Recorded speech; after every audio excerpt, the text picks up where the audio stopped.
There was a boy, a very strange and gentle boy. They say he wandered very far over land and sea. A little shy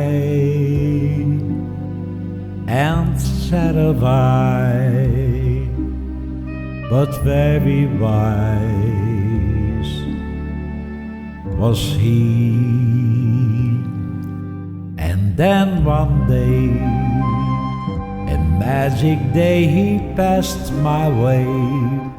And while we spoke of many things, fools and kings, this he said to me: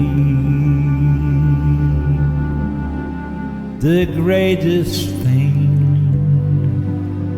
you'll ever learn is just to love and be loved in return.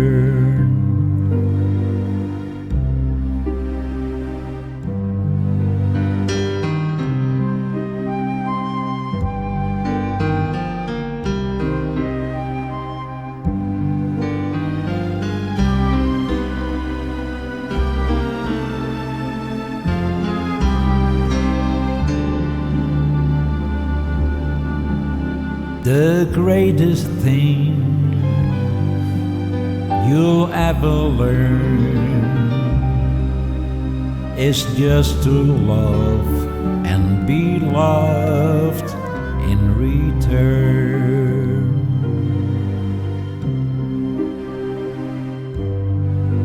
It's just to love and be loved in return.